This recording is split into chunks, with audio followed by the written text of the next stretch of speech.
Good morning, welcome to morning news. నేటి దినపత్రికల్లోని వార్తలు చూద్దాం.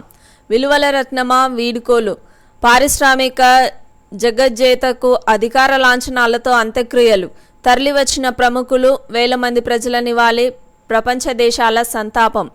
విలువల వారధి రతన్ టాటాకు దేశం సవినేయ వీడ్కోలు పలికింది. టాటా పారిశ్రామిక సామ్రాజ్యాన్ని ఉన్నత శిఖరాలకు చేర్చిన అతిరథుడికి అసమాన నివాళులర్పించింది. మానవ సేవకు జీవితాన్ని అంకితం చేసిన మానవతామూర్తికి మనఃపూర్వక శ్రద్ధాంజలి ఘటించింది. అతి సాధారణ జీవితాన్ని గడిపిన అసామాన్యుడికి ఆబాల గోపాలం పుష్పాంజలి అర్పించింది. మహామహులు వేల మంది అభిమానుల సమక్షంలో దివికేగిన ఆ అసాధారణ భారతీయుడిని దేశం మనసులో పదిలపరుచుకుంది. అందుకే రతన్ టాటా ఎప్పటికీ చిరంజీవే. ప్రపంచ పారిశ్రామిక దిగ్గజం, మానవతా శిఖరం, పద్మ విభూషణ్ రతన్ టాటా అంత్యక్రియలు గురువారం సాయంత్రం ముంబైలోని వర్లీ శ్మశాన వాటికలో అధికార లాంఛనాలతో జరిగాయి. పోలీసుల గౌరవ వందనం, కుటుంబ సభ్యులు, కేంద్ర మంత్రులు అమిత్ షా, పీయూష్ గోయల్, తెలంగాణ, ఏపీ, మహారాష్ట్ర, గుజరాత్ ముఖ్యమంత్రులు Revanth Reddy, Chandrababu Naidu, Eknath Shinde, Bhupendra Patel, Tata sons chairman N Chandrasekaran, AP మంత్రి లోకేష్ తదితర ప్రముఖుల మధ్య వేల మంది ఆయనకు తుది వీడ్కోలు పలికారు. పార్సీ సంప్రదాయ పూజల అనంతరం రతన్ టాటా అంత్యక్రియలు పూర్తి చేశారు. 86 ఏండ్ల పారిశ్రామిక టైటాన్ రతన్ టాటా వృద్ధాప్య సమస్యల కారణంగా సోమవారం ముంబైలోని బ్రీచ్ క్యాండీ ఆసుపత్రిలో చేరారు. చికిత్స పొందుతూ బుధవారం రాత్రి కన్నుమూశారు. తొలుత రతన్ టాటా పార్థివ దేహాన్ని గురువారం ఉదయం కొలాబాలోని ఇంటి నుంచి దక్షిణ ముంబైలోని నేషనల్ సెంటర్ ఫర్ పెర్ఫార్మింగ్ ఆర్ట్స్కు తరలించారు. సైబర్ నేరగాళ్లకు ఏఐతో కళ్ళెం, రంగంలోకి బ్యాంకులు, సెల్ఫోన్ సంస్థలు. సామాన్యుల నుంచి సంపన్నుల దాకా, పల్లెల నుంచి నగరాల దాకా ప్రజలకు మాయమాటలు చెప్పి భయపెట్టి బెదిరించి వివిధ మార్గాల్లో నిలువున లూటీ చేస్తున్న సైబర్ నేరగాళ్లను అదుపు చేసే ప్రయత్నాలు ముమ్మరమయ్యాయి. నేరం జరిగిన తర్వాత దర్యాప్తు జరగడం కంటే నేరం జరగకుండా జాగ్రత్త పడడం ముఖ్యం. ఇంతవరకు పోలీసులు మాత్రమే ఇలాంటి బాధ్యత తీసుకోగా ఇప్పుడు సెల్ ఫోన్ ప్రొవైడర్లు, బ్యాంకులు రంగంలోకి దిగాయి. సైబర్ నేరగాళ్లకు చెక్ పెట్టేందుకు కృత్రిమ మేధ సాయంతో ప్రత్యేక ప్రోగ్రాం సిద్ధం చేస్తున్నాయి. కేవలం 10 రోజుల వ్యవధిలో 2 తెలుగు రాష్ట్రాల్లో 12 కోట్ల అనుమానాస్పద కాల్స్ గుర్తించామని ఎయిర్టెల్ సంస్థ అధికారికంగా ప్రకటించింది. దీన్ని బట్టి సైబర్ నేరగాళ్లు ఏ స్థాయిలో విరుచుకుపడుతున్నారో అర్థమవుతోంది. ఈ ఏడాది మొదటి 9 నెలల్లో ఒక్క తెలంగాణలోనే సైబర్ నేరగాళ్లు దాదాపు 1500 కోట్లు దోచుకున్నారు అంటూ ఒక వార్తని చూడొచ్చు. సమైక్య భావం, సమీకృత గురుకులం, కులమతాలకు అతీతంగా అందరికీ ఒకే చోట విద్యాభ్యాసం, వసతి. నేడు 28 నియోజకవర్గాల్లో శంకుస్థాపనలు. షాద్నగర్లో సీఎం రేవంత్ రెడ్డి, మదిరాలో డిప్యూటీ సీఎం బట్టి శ్రీకారం. రాష్ట్రంలో కుల మతాలకు అతీతంగా పేదలందరికీ ఒకే చోట అంతర్జాతీయ స్థాయి సౌకర్యాలతో అత్యంత ప్రామాణికమైన విద్యను అందించేందుకు ప్రభుత్వం యంగ్ ఇండియా సమీకృత గురుకులాలు నిర్మించనుంది. తొలి దశ క్రింద 28 నియోజకవర్గాల్లో గురుకులాల నిర్మాణాలకు శంకుస్థాపనలు జరగనున్నాయి. రంగారెడ్డి జిల్లా షాద్నగర్, కొందుర్గలో సీఎం రేవంత్ రెడ్డి, ఖమ్మం జిల్లా మదిరా నియోజకవర్గంలో ఉప ముఖ్యమంత్రి బట్టి విక్రమార్క గురుకులాలకు శంకుస్థాపనలు చేయనున్నారు. రాష్ట్రంలో తొలి దశ క్రింద 28 యంగ్ ఇండియా సమీకృత గురుకులాలు మంజూరు చేస్తూ బీసీ సంక్షేమ శాఖ ఉత్తర్వులు జారీ చేసింది. ఈ విద్యాలయాల్లో ఎస్సీ, ఎస్టీ, బీసీ, మైనార్టీ, ఇతర వర్గాల్లోని పేద విద్యార్థుల్లో కుల మత భేదాలకు అతీతంగా సోదరభావం పెంచేలా అందరికీ ఒకే చోట భోజన ఏర్పాట్లు ఉంటాయని ప్రభుత్వం తెలిపింది. 17,500 మంది బాధితులు, 229 కోట్ల మోసం. పెట్టుబడుల పేరుతో డీకేజెడ్ టెక్నాలజీస్ టోకరా సంస్థ ఎండీ, ఆయన భార్య అరెస్ట్. నగర పోలీస్ కమిషనర్ సివి ఆనంద్ వెల్లడి. లక్ష పెట్టుబడికి లక్ష లాభం ఇస్తామంటూ వేల మందిని ముంచిన వైనమిది. డీకేజర్ టెక్నాలజీస్, డికాజో సొల్యూషన్స్ పేరుతో ప్రజలకు టోకర వేశారు. వాటి ఎండి సయ్యద్ అష్ఫాక్ రాహిల్, అతడి భార్య డైరెక్టర్ సైదా ఆయేషాను హైదరాబాద్ సిసిఎస్ పోలీసులు గురువారం అరెస్ట్ చేశారు. నిందితులు 17,500 మందిని 229 కోట్ల మేర మోసగించినట్లు ప్రాథమిక దర్యాప్తులో పోలీసులు గుర్తించారు. కొండే సురేఖకు కోర్టు నోటీసులు. నాగార్జున పిటిషన్పై న్యాయస్థానం చర్యలు. మంత్రిపై చర్యలు తీసుకోవాలంటూ తాజాగా న్యాయస్థానాన్ని ఆశ్రయించిన కేటీఆర్. మంత్రి కొండా సురేఖపై సినీ నటుడు అక్కినేని నాగార్జున వేసిన క్రిమినల్ పరువు నష్టం పిటిషన్పై నాంపల్లి ప్రత్యేక కోర్టు బుధవారం విచారణ జరిపింది. ఈ కేసులో వివరణ ఇవ్వాలని ఆమెకు న్యాయస్థానం నోటీసులు పంపింది. విచారణను ఈ నెల 23వ తేదీకి వాయిదా వేసింది. మరోపక్క సురేఖపై చట్ట ప్రకారం చర్యలు తీసుకోవాలని మాజీ మంత్రి కేటీఆర్ గురువారం నాంపల్లి ప్రత్యేక న్యాయస్థానాన్ని ఆశ్రయించారు అంటూ ఒక వార్తనైతే మనం ఇక్కడ చూడొచ్చు. నేషనల్ కాన్ఫరెన్స్ శాసన సభాపక్ష నేతగా ఒమర్ అబ్దుల్లా ఎంపిక.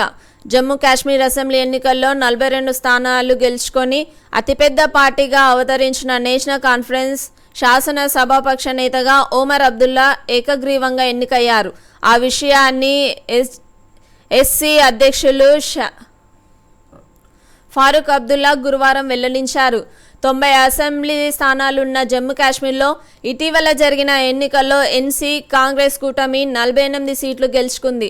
తాజాగా ఎన్సీకి 4 స్వతంత్ర ఎమ్మెల్యేలు మద్దతు ప్రకటించారు. 29 స్థానాలు గెలుచుకున్న భాజపాకు 3 స్వతంత్ర ఎమ్మెల్యేలు మద్దతు తెలిపారు. ఆసియా భవితకు ఆసియాన్తో సంబంధాలు కీలకం. ఆ 10 దేశాలతో భాగస్వామ్యం బలోపేతానికి 10 సూత్రాల ప్రణాళిక. భారత్ ఆసియాన్ సదస్సులో మోదీ ప్రకటన. భారత్ ఆసియాన్ మధ్య సమగ్ర భాగస్వామ్య బలోపేతానికి 10 సూత్రాలు ప్రణాళికను ప్రధాని మోదీ ప్రకటించారు. ఆసియా భవిష్యత్తుకు ఆ ప్రాంతీయ దేశాల కూటమితో సంబంధాలు కీలకమని వ్యాఖ్యానించారు. లావోస్ రాజధాని వియంటియాన్లో గురువారం జరిగిన 21వ భారత ఆసియాన్ శిఖరాగ్ర సదస్సును ఉద్దేశించి మోదీ ప్రసంగించారు. గత దశాబ్ద కాలంలో భారత్ ఆసియాన్ దేశాల మధ్య వాణిజ్యం రెట్టింపై $130 బిలియన్ చేరుకుందన్నారు. భాగస్వామ్య ఆర్థిక సామర్థ్య వినియోగానికి వస్తు వాణిజ్య ఒప్పందాన్ని సమీక్షిస్తామని వెల్లడించారు. నలంద విశ్వవిద్యాలయంలో చేరే ఆసియాన్ దేశాల విద్యార్థుల ఉపకార వేతనాల సంఖ్యను రెట్టింపు చేస్తామని, భారత్లోని వ్యవసాయ విశ్వవిద్యాలయాల్లో చదువుకునే ఆ దేశాల విద్యార్థుల కోసం కొత్త నిధులు అందిస్తామన్నారు అంటూ ఒక వార్తనైతే మనం ఇక్కడ చూడొచ్చు. శరణార్థి శిబిరంపై ఇజ్రాయెల్ దాడి. గాజాలో 27 మంది దుర్మరణం. గాజాలోని పాఠశాలలో ఏర్పాటు చేసిన శరణార్థి శిబిరంపై గురువారం ఇజ్రాయెల్ జరిపిన వైమానిక దాడిలో 27 మంది మృతి చెందారు. పలువురు గాయపడ్డారు. మరణించిన వారిలో ఒక చిన్నారి, 7 మహిళలున్నారు. మృతదేహాలు ముక్కలుగా కనిపించాయి. అందులో మిలిటెంట్లు ఉన్నారని, అందుకే దాడి చేశామని ఇజ్రాయెల్ వెల్లడించింది. నాయకుల స్వార్థం వల్లే ఓటమి. హర్యానా ఫలితాలపై కాంగ్రెస్ సమీక్షలో వెల్లడైన అభిప్రాయాలు. హర్యానా అసెంబ్లీ ఎన్నికల్లో ఎదురైన పరాజయంపై ఉన్నత స్థాయి సమీక్ష నిర్వహించిన కాంగ్రెస్ పార్టీ వాస్తవాల వెలికితీతకు నిజ నిర్ధారణ కమిటీని నియమించాలని నిర్ణయించింది. పార్టీ అధ్యక్షుడు మల్లికార్జున ఖర్గే నేతృత్వంలో ఢిల్లీలో గురువారం నిర్వహించిన సమావేశంలో అగ్రనేత రాహుల్ గాంధీ, సీనియర్లు కేసీ వేణుగోపాల్, అశోక్ గెహ్లోత్, అజయ్ మాకన్ తదితరులు పాల్గొన్నారు అంటూ ఒక వార్తను చూడొచ్చు. ఢిల్లీలో 2080 కోట్ల విలువైన కొకైన్ స్వాధీనం. పశ్చిమ ఢిల్లీలోని ఓ అద్దె దుకాణంలో దాచిపెట్టిన 2080 కోట్ల విలువైన 208 కేజీల కొకైన్ను పోలీసులు గురువారం స్వాధీనం చేసుకున్నారు. తెలంగాణను అభివృద్ధి చెందిన రాష్ట్రంగా తీర్చిదిద్దుతామంటున్న మంత్రి తుమ్మల.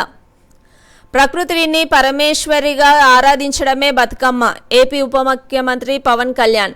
ప్రకృతిని పరమేశ్వరి ప్రతిరూపంగా ఆరాధించడం భారతీయ సనాతన ధర్మంలో ఒక గొప్ప ఆచారమని ఏపీ ఉప ముఖ్యమంత్రి పవన్ కళ్యాణ్ తెలిపారు. పువ్వుల్ని పూజించడం తెలంగాణ ఆడపడుచుల సంప్రదాయమని పేర్కొన్నారు. ప్రతి చెట్టు జంతువును దేవతల ప్రతిరూపంగా పూజించడం వల్లే అడవులు కొంతవరకైనా పచ్చగా ఉంటున్నాయన్నారు. నగరాల్లో ఉండే ఆడపడుచులు ఈ సంప్రదాయాన్ని పాటించడం శుభపరిణామమని పవన్ పేర్కొన్నారు. గురువారం సద్దుల బతుకమ్మ సందర్భంగా ఓ ప్రకటనలో శుభాకాంక్షలు తెలిపారు.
వెలుగు దినపత్రికలోని వార్తలు చూద్దాం.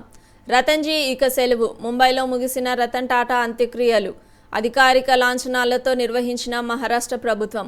హాజరైన కేంద్ర హోంమంత్రి అమిత్ షా, సీఎం షిండే, తరలివచ్చిన వేలాది మంది జనం, వివిధ రంగాల ప్రముఖులు. మా తల్లి బతుకమ్మ పొయ్యిరావమ్మ.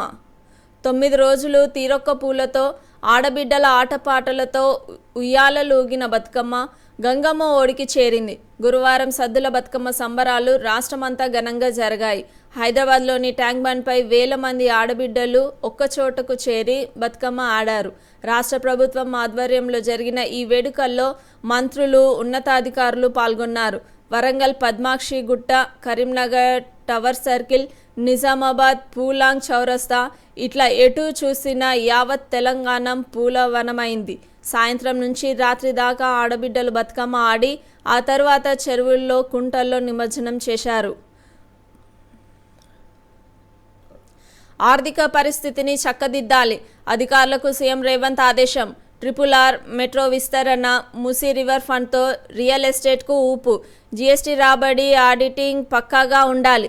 పన్ను ఎగ్గొట్టే వాళ్లను గుర్తించాలి. కమర్షియల్ ట్యాక్స్ ఆదాయం ఎందుకు తగ్గింది? మద్యం అక్రమ రవాణాకు అడ్డుకట్ట వేయాలని ఆదేశం. రాష్ట్ర ఆర్థిక పరిస్థితిని మెరుగుపరిచేందుకు కృషి చేయాలని అధికారులను సీఎం రేవంత్ రెడ్డి ఆదేశించారు.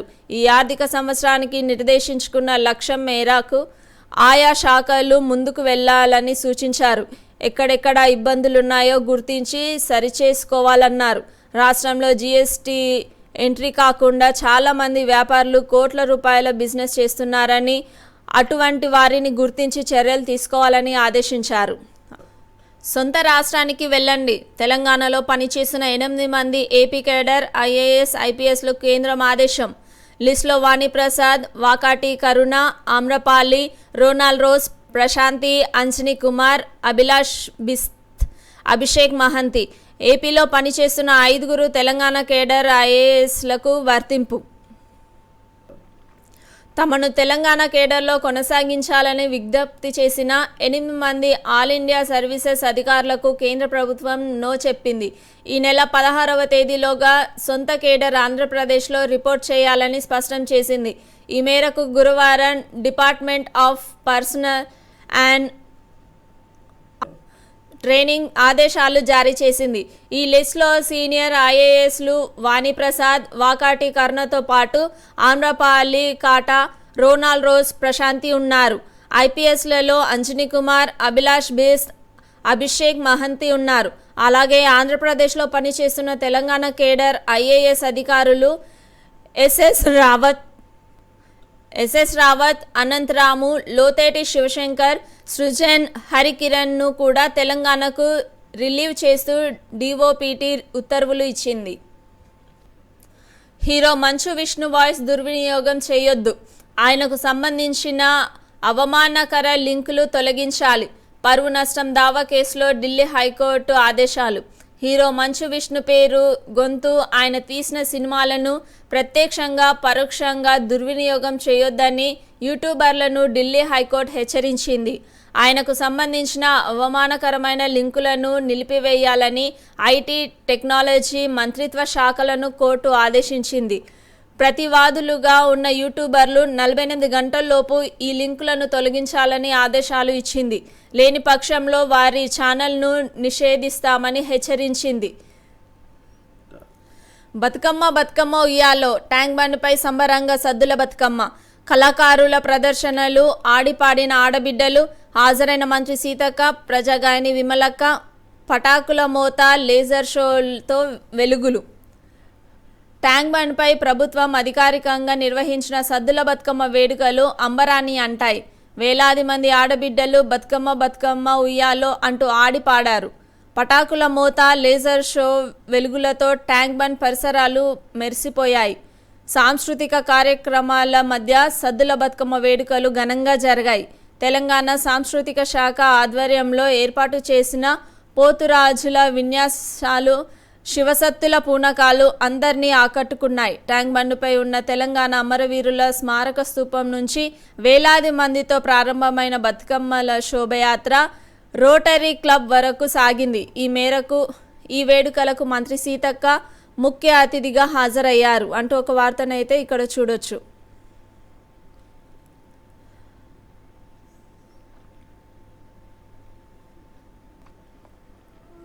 దసరా దీపావళికి 1400 ప్రత్యేక రైళ్లు, దక్షిణ మధ్య రైల్వే వెల్లడి. దసరా దీపావళి పండుగల రద్దీ దృష్ట్యా 1400 ప్రత్యేక రైళ్లను నడపనున్నట్లు దక్షిణ మధ్య రైల్వే వెల్లడించింది. దసరా దీపావళికి తెలుగు రాష్ట్రాల మధ్య ప్రయాణానికి డిమాండ్ ఎక్కువ ఉంటుంది. అలాగే బీహార్, ఉత్తరప్రదేశ్, పశ్చిమ బెంగాల్కు కూడా రద్దీ ఎక్కువ ఉంటుంది. ఈ డిమాండ్ను దృష్టిలో పెట్టుకొని దక్షిణ మధ్య రైల్వే రోజువారీ రైళ్లతో పాటు ప్రత్యేకంగా 1400 రైళ్లను నడపనున్నట్లు వెల్లడించింది అంటూ ఒక వార్తను ఇక్కడ చూడొచ్చు. Liquor సేల్స్కు Dasara kick. 9 రోజుల్లో 713.25 కోట్ల అమ్మకాలు. రానున్న 3 రోజుల్లో మరో 400 కోట్లు అంచనా. 9 నెలల్లో ఆబ్కారీ ఖజానాకు 2838.92 కోట్లు. అమ్మకాల్లో రంగారెడ్డి జిల్లా టాప్. బొగ్గు అమ్మకంతో లాభాలు 1%. విద్యుత్ అమ్మకం, ఫైనాన్షియల్ ఇంజనీరింగ్ వల్లే సింగరేణికి లాభాలు. సీఎండీ ఎన్ బలరాం. ఉత్పాదకత పెంచకపోతే మనుగడకు ప్రమాదం. అధికారులు, ఉద్యోగులు పనితీరు మార్చుకోవాలని సూచన. కేజ్రీవాల్, కవిత కేసులు వేర్వేరు. ఢిల్లీ లిక్కర్ స్కామ్లో విచారణ పూర్తయ్యాకే ఆమె అరెస్ట్. అభిషేక్ మను సింఘ్వి. చట్టం ముందు అందరూ సమానమే. లాయర్లు ఎప్పుడు ప్రతిపక్ష పాత్ర పోషించాలని సూచన.